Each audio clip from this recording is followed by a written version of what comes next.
Hey mama, and welcome back to my channel. My name is Jamia Heslop. I am the founder of For Mama to Be, a hospitality and wellness community looking to bless, encourage, and educate mothers.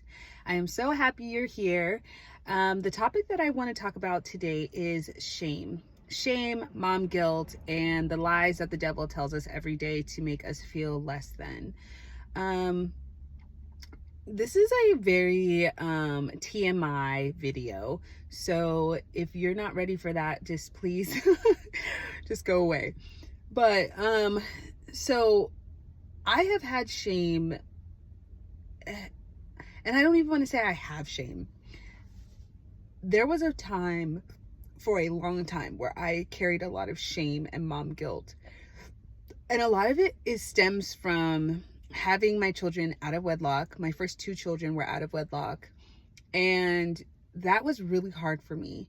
I was a Christian since I was 12. I was very much knowing what I was doing. I wasn't oblivious to, what God had called me to and what I was supposed to be doing. And I got caught up. I really did. I got caught up with my eldest kid's dad and a few other men, to be, completely transparent. And that was really hard for me.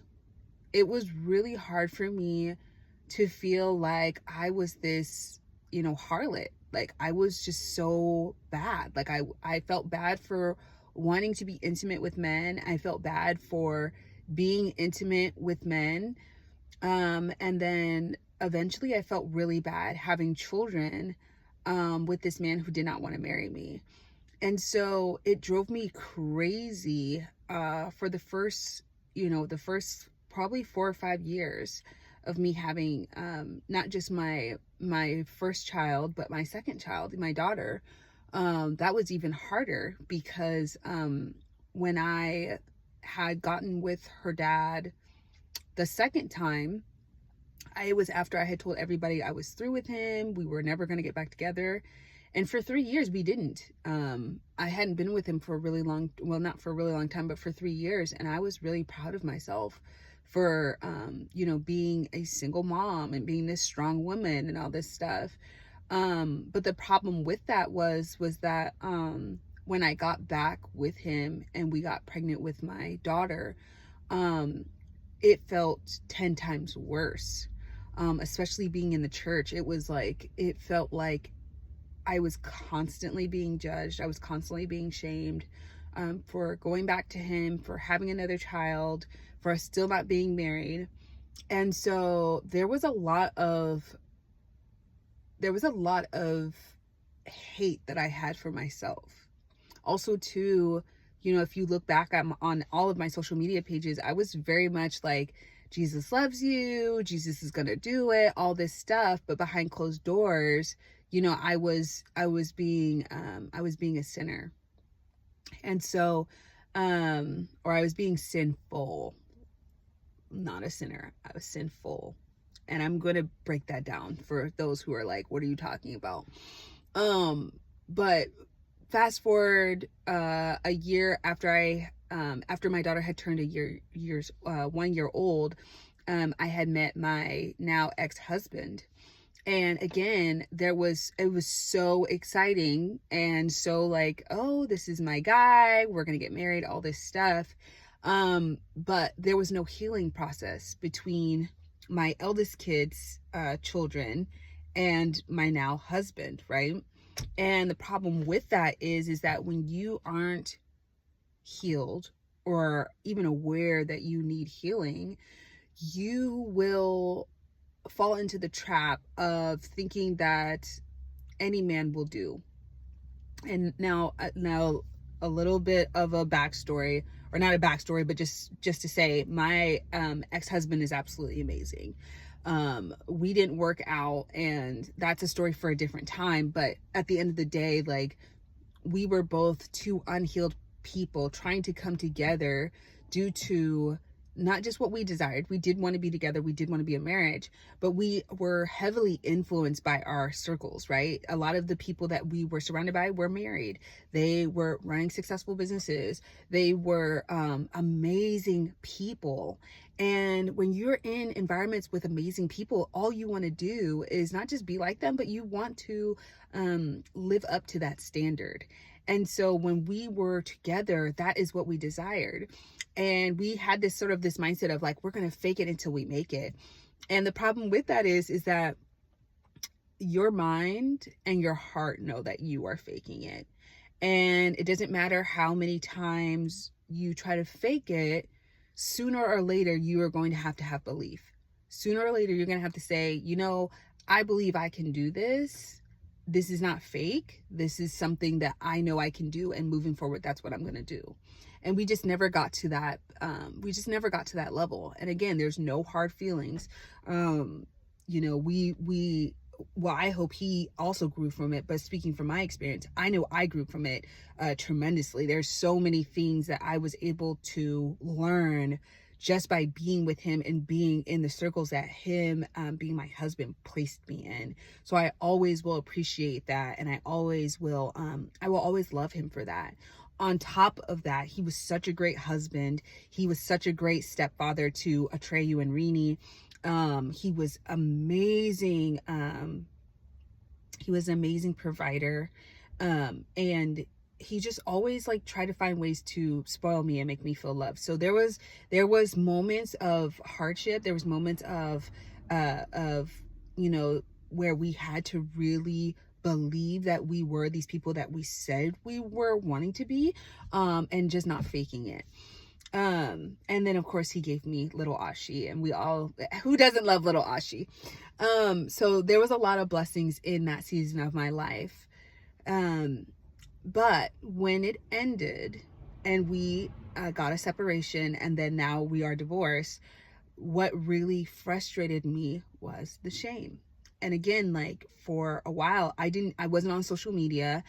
We didn't really broadcast what was going on because we really wanted to make it work, not just for ourselves, but for our families and for our, the representation that we were projecting out into the atmosphere at the time. So it was very hard for us when things didn't work out. I know for both parties, it really hit hard. For me, it was being back at my parents' house, starting from ground zero. When we separated, I wasn't working, so I had no money.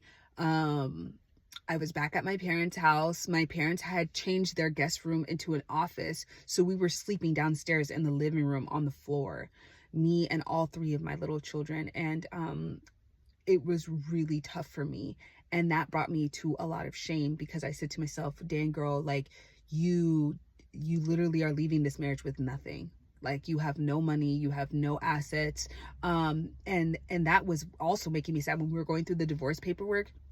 They're like, you guys don't share any assets? Any assets? Do you have any assets? I'm like, honey, there were no assets being held. There were no assets.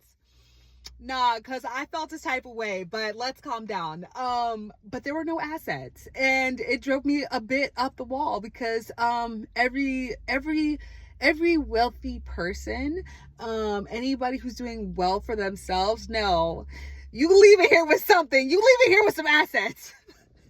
So we had no assets. And I have to stop saying it, because girl, are you sad right now? No, we are really good though. But with that being said, that came with a lot of shame and a lot of guilt and a lot of like mom guilt. You didn't get assets for your kids. You don't have money. You don't have a house. You're sleeping on the floor at your parents' house. Like, what are you doing? Like you don't have, right? What are you going to give to your children? And for the first like 2 weeks, I was trying to be so strong for my kids. But my eldest, Atreyu, he just knows better. He's not, he don't play that. He'd be like, something's wrong. There's something you're not telling me. We haven't seen Philip. Something's not right.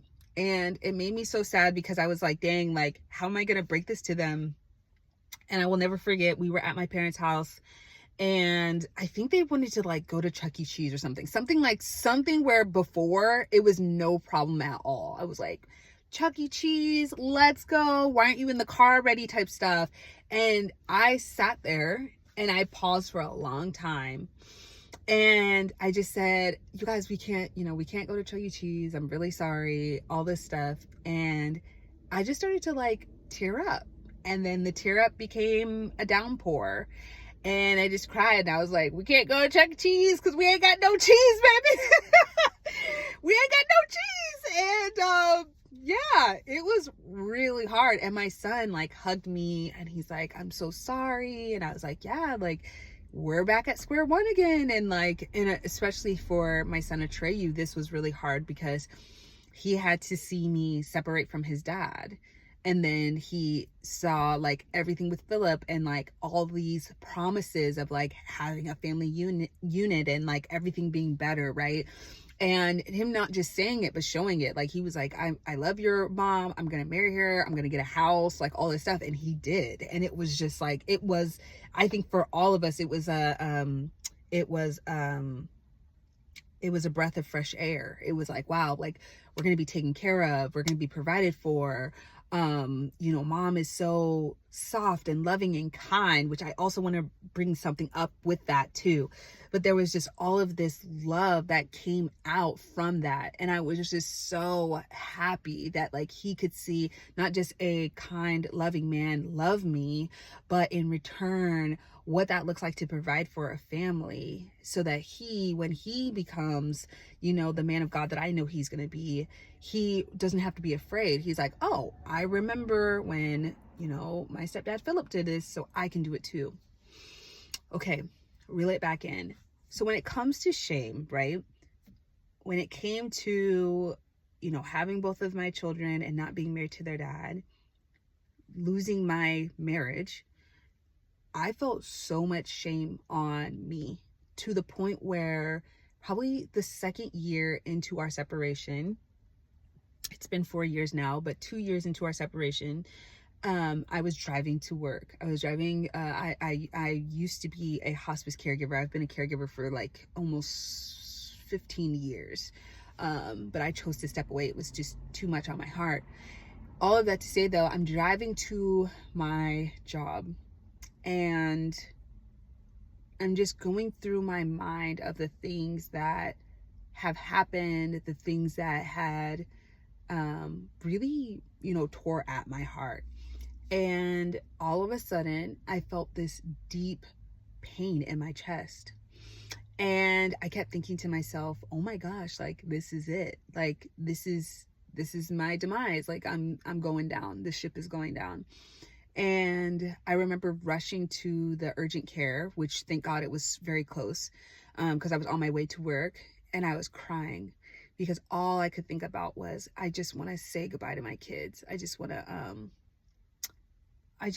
to have that moment with them, like one last moment of us just going to Chuck E. Cheese and us just being a family and just being happy. And I hate that I'm about to cry, but like in the same aspect too, like that's the feeling, of like, dang, like, please don't let this be it. Like, don't let this be it, God. Like, I know you have so much more for me than this. And so I get there, I get to the urgent care and they were like, okay, you just had an anxiety attack. Have you ever had one before? Blah, blah. And I was like, no, like, this is not new to me. And they're like, well, have you gone through any trauma? And I was like, no, not really. Like I'm going through a separation. I'm back at my parents' house. I just started this new job. I'm doing school. So I'm like listing off all this